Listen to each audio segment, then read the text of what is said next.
Felicia menyadari bahwa dia telah salah berucap. Apa Nathan memiliki identitas lain? Kirana menatap Felicia dengan curiga, bertanya-tanya apakah ada rahasia kecil yang tidak dia ketahui. Nathan berkata sambil tersenyum, Felicia takut mereka menyadari aku dulu pernah di penjara. Iya, aku pikir alarm berbunyi adalah alasannya.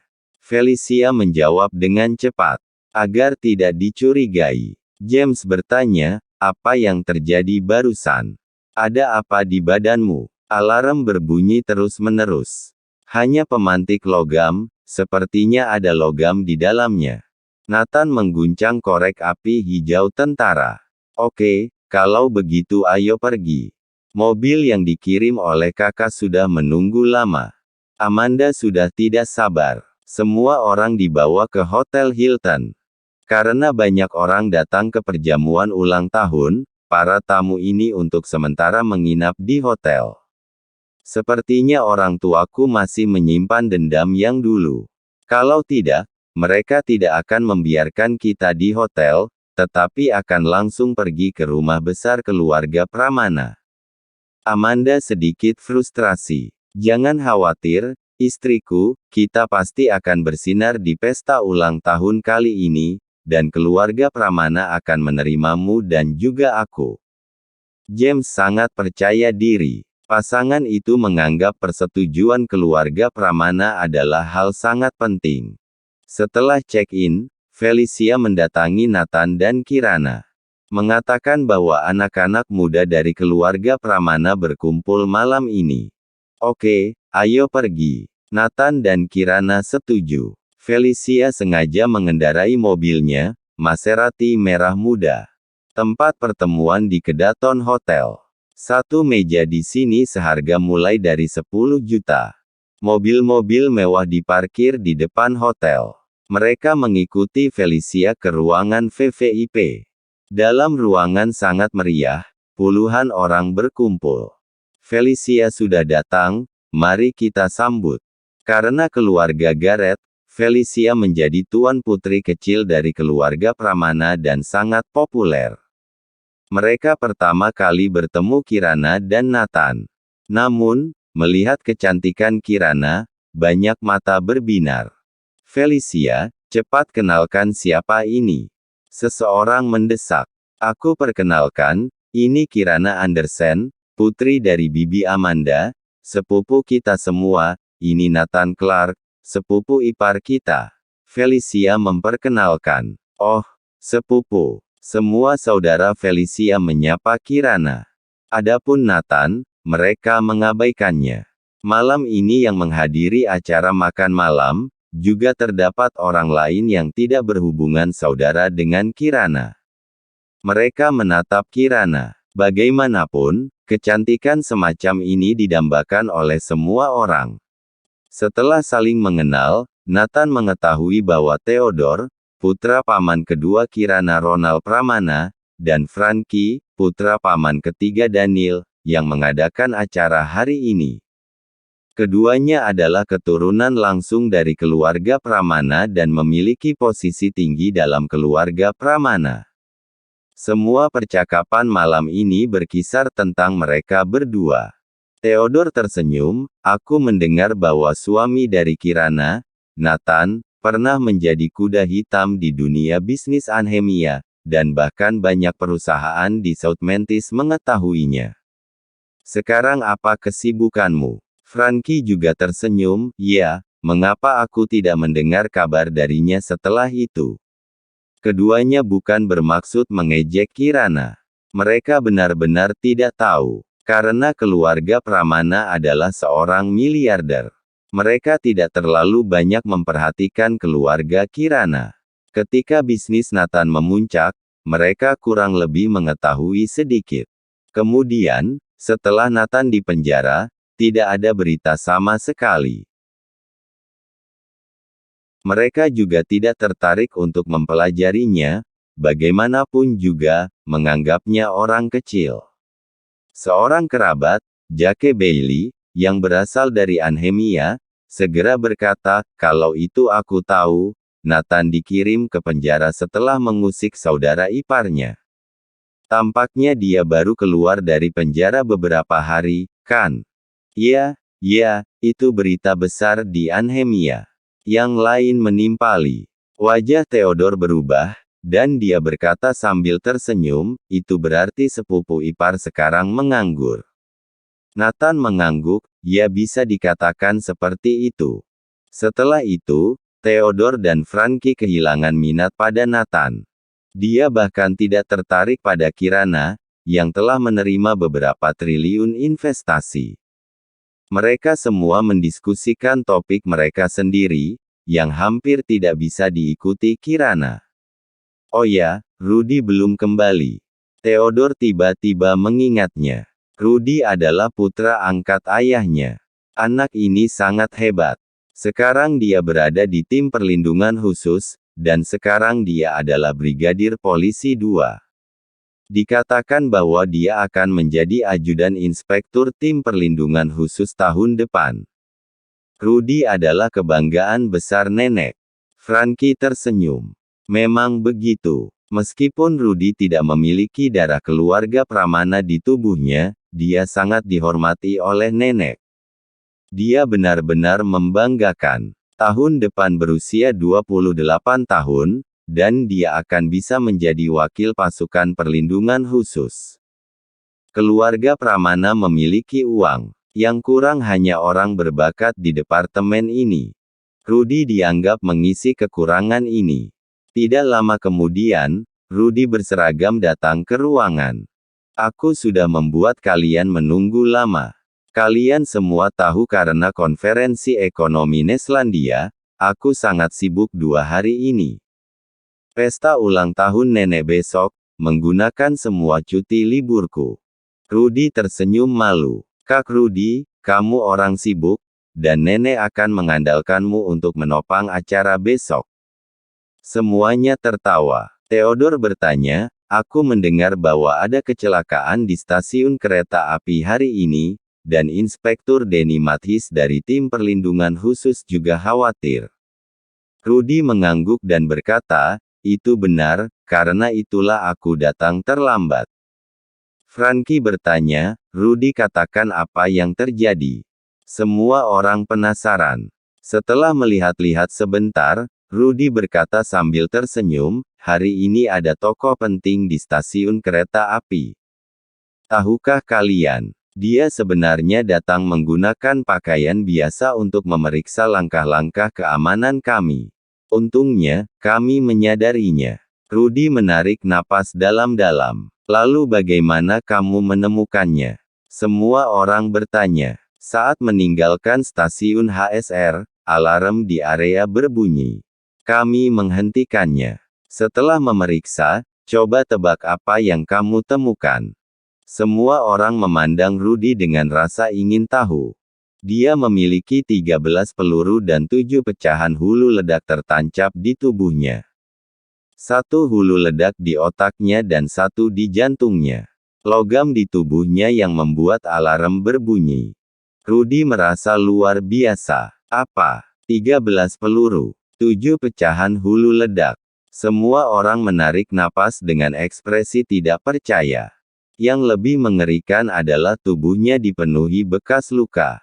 Aku memperkirakannya ada sekitar dari 1000. Rudy menceritakan fakta yang menakutkan. Semua orang menjadi pucat karena ketakutan. Kapan? Kirana bertanya. Sekitar pukul 2:10, siang tadi. Kata Rudy. Setelah mendapatkan jawabannya, Kirana tiba-tiba menatap Nathan. Waktunya sama persis saat Nathan terjebak di area pemeriksaan keamanan. Dan tidak ada apa-apa di tubuh Nathan, dan alarm berbunyi tanpa alasan. Sekarang Rudy mengingatkannya, Kirana bereaksi. Alasan mengapa Nathan dapat membunyikan alarm adalah karena ada logam di tubuhnya, bukan pemantik. Bahkan Kirana saat ini ingin merobek pakaian Nathan untuk memeriksanya. Frankie segera bertanya, ini terlalu menakutkan, bukan? Rudy, apa latar belakangnya? Aku tidak tahu identitas pastinya, karena arsip identitasnya ada di level 5. Tidak ada seorang pun di seluruh ibu kota provinsi yang berhak melihatnya. Tapi aku mendengar Inspektur Denny mengatakan ada seorang prajurit yang baru saja turun dari garis depan medan perang. Dari Brigade Besi Kunlun. Rudy menarik napas dingin. Brigade Besi Kunlun. Bukankah itu pasukan Dewa Perang Kunlun sendiri? Itu benar. Itu tentara terkuat di Neslandia. Semua orang adalah pria kuat penopang langit. Ketika membicarakan Brigade Besi Kunlun dan Dewa Perang Kunlun, semua pria yang hadir bersemangat. Setiap pria memiliki impian militer. Tua dan muda. Terutama divisi Brigade Besi Kunlun yang tak terkalahkan. Itu benar. Ketika aku masih di sekolah militer, tujuan terbesarku adalah memasuki Brigade Besi Kunlun dan mengikuti Dewa Perang Kunlun untuk bertarung di medan perang. Rudy juga menantikannya. Melihat ekspresi kagum di wajah semua orang, Felicia benar-benar bangga. Dia ingin berdiri dan memberi tahu semua orang, iparku adalah Dewa Perang Kunlun yang dikagumi semua orang. Jika Jenderal Brigade Besi Kunlun bisa datang ke pesta ulang tahun nenek, kakek dan nenek pasti sangat senang. Kata Theodore. Iya, kakek dan nenek dulu juga prajurit. Pasti senang kalau orang-orang dari Brigade Besi Kunlun datang. Iya benar, tembakau dan alkohol favorit kakek dan nenek adalah yang ada di zona perang, tetapi peluang mendapatkannya sedikit. Mereka saling menimpali. Frankie memandang Rudy. Rudy, coba apakah kamu bisa mencari koneksi dan mengundang seorang prajurit dari Brigade Besi Kunlun untuk menghadiri perjamuan ulang tahun nenek besok? Ya, jika kamu mengundang satu, nenek pasti akan sangat senang. Kata Theodore. Rudy ragu-ragu, tetapi mengangguk. Oke, aku akan mencobanya dan memberi kejutan untuk nenek. Sebenarnya dia tidak punya peluang sama sekali. Karena Inspektur Denny Mathis telah memberitahunya bahwa tokoh penting yang di HSR itu, orang yang tidak bisa digapai olehnya. Apalagi Rudy, seorang brigadir polisi 2. Saat makan malam ini, Nathan dan Kirana merasakan tidak digubris oleh tamu lain. Di mata keluarga besar seperti keluarga Pramana, mereka adalah peran yang bisa dibuang. Setelah makan malam, Rudy menemui Inspektur Denny Mathis secara langsung dan mengungkapkan pikirannya. Denny Mathis sangat ketakutan sehingga dia menunjuk Rudy dan berkata, kamu terlalu berani. Beraninya kamu mengundangnya. Rudy menggigil ketakutan. Inspektur Denny, apa orang ini pangkatnya tinggi? Mempertimbangkan peraturan kerahasiaan, Denny Mathis masih belum bisa mengatakannya. Ya, jangan ungkit masalah ini lagi. Jangankan orang itu, bahkan Kolonel Kevin Turnage pemimpin Brigade Besi Kunlun, aku juga tidak pantas mengundangnya. Masalah ini lupakan saja. Denny Mathis menolak. Baiklah kalau begitu, tapi Inspektur Denny dan Wakil Jenson harus hadir ya. Kata Rudy. Tenang saja, aku pasti menghadiri jamuan ulang tahun nenek. Ketika Rudy kembali untuk memberi tahu semua orang berita itu, semua kecewa. Tapi semua orang tidak menyalahkan Rudy. Bagaimanapun, Brigade Besi Kunlun memiliki status khusus, jadi itu normal bila tidak bisa diundang. Kirana sangat meragukan Nathan malam ini. Meskipun dia tidur di ranjang yang sama dengan Nathan, mereka tidak melakukan apa-apa, dia belum pernah melihat tubuh Nathan. Jadi malam ini dia berencana untuk melihat apakah ada bekas luka di tubuh Nathan. Tapi Felicia ingin tidur bersama Kirana. Rencana Kirana hancur. Hari berikutnya adalah jamuan ulang tahun nenek. Nathan dan lainnya dipanggil lebih awal dan menunggu di lobi hotel. Setelah itu, keluarga Pramana menjemput dengan mobil untuk ke rumah keluarga Pramana.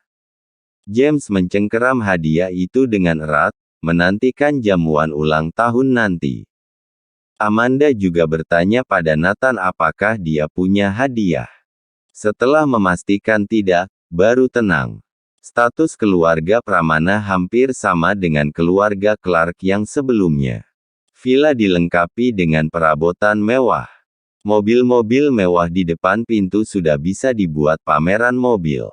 3 bersaudara dari keluarga Pramana menyambutnya secara langsung di gerbang villa. Di aula villa, Dennis Pramana, kepala keluarga Pramana, dan istrinya, Mulan, mengenakan pakaian merah cerah dengan wajah merona. Setelah pensiun dari militer, keduanya memulai bisnis dari awal dan mencapai ratusan triliun hari ini. Sekarang rumah itu penuh dengan anak dan cucu. Kedua orang tua itu sangat puas. Ibu, ayah, lihat siapa yang datang. Neal Pramana dan istrinya memimpin keluarga James ke Dennis dan Mulan. Ayah, ibu, Amanda menangis terharu. James juga sangat bersemangat. Ingin menyapa. Tapi Dennis hanya mengangguk, dan Mulan mendengus dingin. Setelah melihat sekilas, mereka memalingkan wajahnya. Amanda dan James sama-sama tercengang. Hasrat hati memeluk gunung. Amanda segera mengerti, ibunya meminta mereka untuk datang, tetapi mungkin butuh waktu untuk menerimanya. Namun, Amanda sudah puas bertemu dengannya. Suasana menjadi canggung untuk sementara waktu. Rachel Garrett mencairkan suasana tepat waktu. Oh ya, ayah, ibu, tidakkah kamu ingin melihat Kirana? Rachel Garrett menarik Kirana ke depan kakek dan nenek. Halo kakek dan nenek, Kirana menyapa. Ini adalah pertama kalinya dia melihat kakek neneknya, jadi dia tampak agak asing. Dennis dan Mulan memandang Kirana dengan seksama. Ya, anak ini baik, aku menyukainya. Ya, aku mendengar bahwa Kirana sangat berbakat, dan perusahaannya telah menerima beberapa triliun investasi. Keduanya mengagumi Kirana, terutama Mulan. Karena Mulan adalah wanita yang kuat, baginya tidak ada perbedaan anak laki-laki maupun perempuan. Sebaliknya, di antara anak dan cucunya, dia lebih menghargai anak perempuan. Dia memiliki harapan besar untuk Amanda saat itu, tetapi dia melarikan diri bersama James, menghancurkan hatinya. Sudah lebih dari 20 tahun tidak bertemu. Neal Pramana memelototi Nathan, apa yang kamu lakukan? Mengapa kamu tidak datang untuk menyapa? Nathan berjalan ke arah Dennis dan berkata sambil tersenyum, halo, kakek dan nenek, aku suami Kirana, Nathan. Dennis melirik Nathan beberapa kali dan merasa ada aura misterius tentang Nathan. Dia tidak bisa melihat jelas. Entah Nathan menyembunyikan diri. Entah Nathan memang pemalas. Mulan berkata, aku pernah mendengar tentang kamu, kuda hitam di dunia bisnis Anhemia saat itu, tetapi sayangnya menghabiskan 6 tahun di penjara. Baru keluar dari penjara, kan? Meskipun Mulan tampak tidak peduli. Tapi dia mengetahui kondisi keluarga James seperti telapak tangan sendiri. Ya, nenek, baru saja keluar dari penjara. Nathan menjawab dengan jujur. Lalu apa rencanamu selanjutnya? Tanya Mulan. Kirana berkembang sangat baik, aku akan membantunya. Akan mudah untuk makan daging empuk. Begitu Nathan mengucapkan kata-kata ini, seketika udara membeku. Semua orang memiliki ekspresi aneh di wajah mereka. Terutama Amanda tampak ketakutan. Karena semua orang tahu karakter Mulan, dia paling tidak suka lihat orang yang bertingkah seperti Nathan.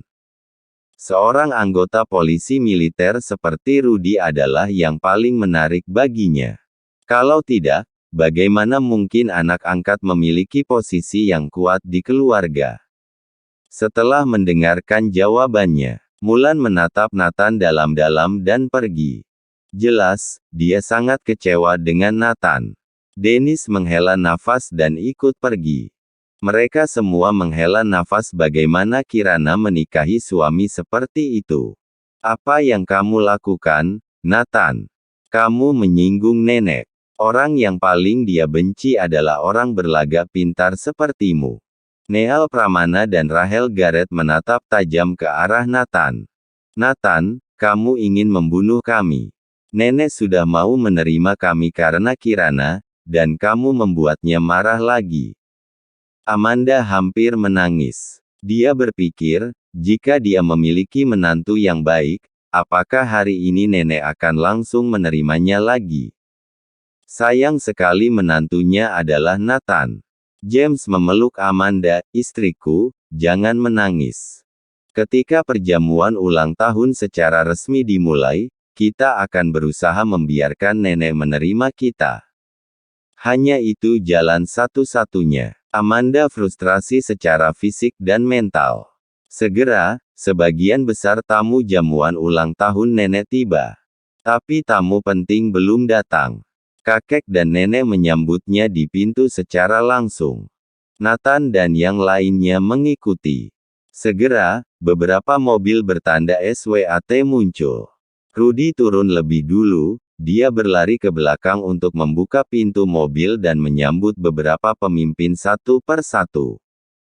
Kakek dan nenek, izinkan aku memperkenalkan kepada kalian, ini Denny Mathis, Inspektur Tim Perlindungan Khusus. Jenson Baxter, Ajudan Inspektur, dan Lucas Yale, Komisaris Politik, ini Robbie Ramsey, Wakil Kepala Tim Patroli. Rudy secara singkat memperkenalkan 7 atau 8 pemimpin. Ada lebih dari puluhan orang di level yang sama dengan Rudy, dan mereka semua adalah Bribda. Denny Mathis memimpin kerumunan untuk maju dan memberi selamat kepada nenek yang diberkati dan panjang umur. Selamat datang Inspektur Denny, selamat datang. Melihat begitu banyak pemimpin datang untuk meramaikan acara, Dennis dan Mulan tertawa terbahak-bahak dan segera menyapa mereka. Theodore dan Frankie berkata sambil tersenyum, Rudy, kamu benar-benar membanggakan kakek nenekmu. Kakek, nenek, aku ingin memuji Rudy secara khusus. Kemampuannya terlalu kuat. Tahun depan dia bisa menjadi wakil inspektur. Keluarga Pramana akan melahirkan generasi hebat lagi. Denny Mathis tertawa. Mendengar pujian pribadi Denny Mathis, Mulan dan Dennis merasa senang, dan menatap Rudy dengan puas. Haha, Rudy selalu menjadi kebanggaan keluarga Pramanaku. Mulan berkata tanpa rasa malu. Ini membuat semua orang di belakangnya iri. Terutama Amanda dan James adalah yang paling iri. Kapan mereka bisa menjadi kebanggaan nenek, alangkah baiknya. Sayangnya, mereka tidak bisa melakukannya sendiri. Hanya bisa menggantungkan harapan pada putri dan menantu. Tapi menantu seperti Nathan, bisakah membuat bangga? Mustahil. Hanya bisa iri tak berdaya. Rudy juga berkata dengan rendah hati, kakek dan nenek, aku awalnya ingin mengundang beberapa pemimpin dari zona perang, tetapi kemampuan cucumu terbatas. Mulan tersenyum setuju, Rudy, itu sudah cukup. Inspektur Denny dan yang lainnya bisa datang, sudah cukup megah. Iya benar, Rudy, ada kamu, ditambah kakak dan kakak ipar tertua, sudah cukup. Theodore dan Frankie keduanya tertawa. Mohon like dan subscribe channel ini, agar channel ini terus berkembang, terima kasih.